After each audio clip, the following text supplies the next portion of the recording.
Cerita kita sulit diterka, tak lagi sama arah kiblatnya. Ya, lagu ini sempat viral beberapa waktu lalu ya. Lagu ini menceritakan tentang kisah cinta beda agama. Kalau kita ingat-ingat kembali, kisah cinta beda agama ini pernah loh dialami oleh anak Rasulullah SAW sendiri, yaitu Siti Zainab. Dan kisah ini pula menjadi salah satu argumentasi bagi orang-orang yang pro terhadap pernikahan beda agama. Padahal sebenarnya argumentasi ini tidak bisa diterima. Kenapa? Karena pernikahan beda agama yang dialami oleh Siti Zainab dan suaminya itu terjadi sebelum syariat, sebelum wahyu tentang larangan pernikahan beda agama itu turun. Rasulullah menikahkan Siti Zainab dengan Abul As bin Robi' itu beberapa tahun sebelum Rasulullah diutus menjadi Rasul. Beberapa tahun sebelum Islam itu turun, Islam itu hadir. Sedangkan wahyu yang menyatakan larangan untuk menikah beda agama itu baru turun pada saat perjanjian Hudaybiyah pada tahun ke-6 Hijriah. Turun surat Al-Mumtahanah ayat 10. A'udzubillahi minasyaitonirrajim. Bismillahirrahmanirrahim. Lahunna hillul lahum wa lahum yahilluna lahun. Artinya, perempuan-perempuan muslimah itu tidak halal bagi laki-laki non-muslim. Begitu juga sebaliknya, laki-laki non-muslim tidak halal bagi perempuan-perempuan muslimah. Sekali lagi, ayat ini baru turun pada saat perjanjian Hudaybiyah, yaitu pada tahun 6 Hijriah. Sedangkan terjadinya pernikahan beda agama yang dialami oleh Siti Zainab bersama suaminya itu sebelum adanya syariat itu, kayak gitu. Jadi argumentasi ini nggak bisa diterima ya. Selanjutnya saya mau ceritain nih gimana sih kisah cinta beda agama yang dialami oleh putri Rasulullah. Ini disclaimer dulu, ini saya ambil dari postingan IG-nya Lora Ismail yang dikutip dari beberapa kitab Sirah Nabawiyah seperti dalam kitabnya Sirah Ibnu Hisham. Nah, jadi beberapa tahun sebelum Rasulullah menerima wahyu, beberapa tahun sebelum Islam itu hadir, Rasulullah menjodohkan putrinya yaitu Zainab dengan sepupunya sendiri, yaitu dengan keponakannya Siti Khadijah bernama Abul As bin Robi'. Nah, setelah dijodohkan, beberapa tahun setelah itu Rasulullah menerima wahyu pertama. Islam datang, Islam hadir. Siti Zainab itu masuk Islam, namun suaminya itu enggan untuk masuk Islam. Ketika Rasulullah sudah menyampaikan dakwah secara terang-terangan, respon dari kaum kufir Quraisy itu banyak yang menolaknya. Bahkan bukan hanya menolaknya, namun juga menentangnya dan mengintimidasi keluarga Rasul. Terutama yang paling berat bagi Rasulullah adalah yaitu dengan cara memutus pernikahan dengan putri-putri Rasul. Nah, salah satunya dulu itu Ruqayyah, putri Rasulullah juga, itu baru menikah dengan Utsbah bin Abu Lahab. Ya betul, dia ini adalah anaknya Abu Lahab. Nah, baru menikah tuh. Kemudian Utsbah itu didatangi oleh kaum kafir Quraisy, diminta untuk menceraikan Ruqayyah. Namun selanjutnya Utbah menjawab, saya akan menceraikan Ruqayyah dengan syarat saya dinikahkan dengan putrinya Sa'id bin Abil As. Akhirnya kaum kafir Quraisy itu menyanggupi itu. Utbah itu dinikahkan oleh putrinya Sa'id. Akhirnya Utbah menceraikan Ruqayyah. Nah, habis dari situ tuh kaum kafir Quraisy mendatangi suaminya Zainab, yaitu Abul As bin Robi'. Ketika didatangi, kaum kafir Quraisy bilang tuh ke Abul As, hai Abul As, ceraikan istrimu dan kami akan menikahkan kamu dengan wanita Quraisy manapun yang kamu inginkan. Dijawab sama Abul As, Zainab itu adalah istriku. Aku tidak akan menceraikannya dan aku tidak akan mau menukarnya dengan perempuan Quraisy manapun.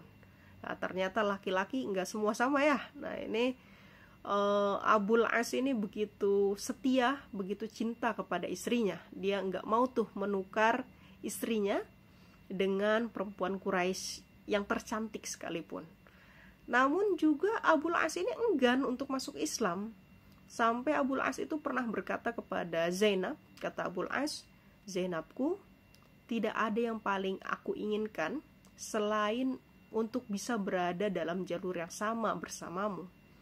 Namun aku tidak mau mendengar bahwa suamimu telah mengecewakan kaumnya dan juga telah mengkufuri para leluhurnya demi menyenangkan istrinya. Apakah kamu nggak bisa memahami dan memaklumiku?" Nah, sejak saat itu pernikahan Zainab dengan Abul As penuh dengan dilema. Zainab termangu harus memilih suami atau ayahandanya tercinta. Beberapa tahun kemudian Rasulullah bersama keluarganya hijrah ke Madinah, meninggalkan Zainab seorang diri di Mekah bersama suaminya. 2 tahun setelah hijrah terjadilah perang Badar. Nah, suaminya Zainab, Abul As, ini ikut bertempur dalam perang Badar bersama 1000 pasukan kafir Quraisy. Dia melawan 313 pasukan kaum muslimin. Qadarullah, dalam perang Badar umat Islam memperoleh kemenangan. Nah, tapi dalam kemenangan ini Abul As ini selamat, nggak sampai terbunuh gitu ya. Tapi Abul As ini menjadi salah satu tawanan perang Badar yang dapat dilepaskan dengan tebusan. Akhirnya saudaranya Abul As ini, yaitu bernama Amr bin Rabi', ini datang dari Mekah mengantarkan tebusan untuk Abul As. Ketika tebusan itu diterima oleh Rasulullah membuka tebusan itu, dan ternyata pas dilihat itu isinya kalung. Bukan kalung biasa. Rasulullah seketika langsung teringat bahwa kalung ini adalah kalung yang pernah ada di leher perempuan yang paling Rasulullah cinta, yaitu Siti Khadijah. Ya betul, ini adalah kalungnya Siti Khadijah yang Siti Khadijah hadiahkan untuk putrinya, yaitu Zainab, pada hari pernikahan Zainab. Seketika itu memori lama, memori kenangan Rasulullah bersama istri tercintanya yaitu Khadijah, juga putri tercintanya yaitu Zainab, itu kembali dalam ingatan Rasul. Dan Rasulullah terbayang bagaimana Zainab seorang diri di Mekah kayak gitu. Akhirnya Rasulullah tidak bisa menahan tangisnya, Rasulullah menangis. Dan sebenarnya Rasulullah itu sebagai kepala negara dan juga sebagai pimpinan agama, Rasulullah bisa saja langsung membebaskan Abul As. Tapi Rasulullah nggak egois. Rasulullah tetap bertanya kepada para sahabat, meminta persetujuan sahabat untuk bisa memulangkan, untuk bisa membebaskan Abul As dan juga mengembalikan kalungnya milik Siti Zainab itu. Akhirnya sahabat langsung menjawab, mengiyakan, mempersilahkan Rasulullah melakukan itu. Akhirnya Abul As dibebaskan oleh Rasul. Kemudian Rasulullah berkata kepada menantunya itu, kepada Abul As, Rasulullah bilang, "Saya bebaskan kamu, tapi berjanjilah kamu akan mengembalikan Zainab kepadaku."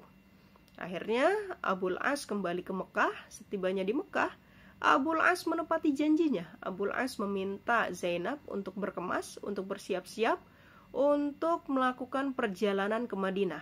Nah, Zainab dalam keadaan hamil tua itu dikirim untuk berkumpul dengan ayahandanya kembali, ditemani dengan ponakannya Abul As, yaitu Kinanah bin Rabi'ah. Namun kepergian Siti Zainab ini terdengar oleh kaum kafir Quraisy. Akhirnya dedengkot kaum kafir Quraisy memerintahkan Habar bin Aswad untuk mengejar Siti Zainab. Nah, betul loh, sama Habar ini dikejar Siti Zainab dengan membawa tombak. Habar ini menusuk-nusuk kaki ontaknya Zainab hingga akhirnya Siti Zainab terjatuh dan mengenai batu besar. Dan akhirnya darah berlumuran dan terjadilah keguguran. Nah, setelah keguguran ini, ya udah tuh, hidup biasa kembali. Setelah 6 tahun berlalu, Siti Zainab, waktunya udah habis nih. Kayaknya saya stop dulu deh ya, nanti dilanjut.